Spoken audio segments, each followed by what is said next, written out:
حضور اکرم صلی اللہ علیہ وسلم کے ساتھ چند صحابہ جاتے تھے، اس میں حضرت علی رضی اللہ عنہ بھی موجود ہے۔ حضور اکرم صلی اللہ علیہ وسلم نے ایک آدمی کو دیکھا کہ دائیں ہاتھ سے کھاتا ہے، بائیں ہاتھ سے کھا لگا۔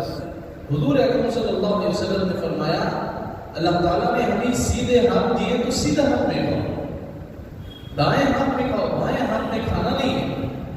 اب وہ آدمی پورے صحابہ تھے، جو کتنے صحابہ تھے نا، ان کا سامنے مجھے حضور صلی اللہ علیہ وسلم ایسا بولا لینا، نبی ہیں، آخر الزمان ہے صلی اللہ علیہ وسلم، ان کی باتوں کو مان لینا چاہیے تھا۔ کیا کرنا چاہیے تھا؟ حضور نصیحت کرتے ہیں تو قبول کر لینا چاہیے تھا۔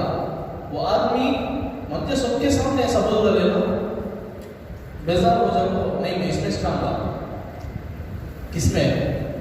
سیدھا ہاتھ اچھا تھا، میں اس میں کھاؤں گا، شرط پہ دام۔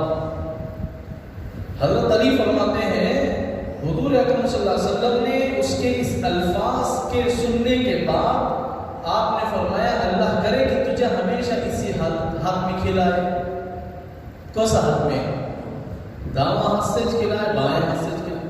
حضرت علی فرماتے ہیں میں چند دن کے بعد میں وہاں سے گزرا تو اس کا سیدھا ہاتھ شل ہو گیا تھا، ایسا ہوا۔ ہماری زبان میں لغوا بولتے نہیں، لغوا مار دیا۔ اب ہمیشہ دھوتا بھی اس میں، کھاتا بھی اس میں۔ تو اللہ نے ہمیں سیدھے ہاتھ دیے تو اسے کیا کرے؟ کھانے میں سیدھا استعمال کرے۔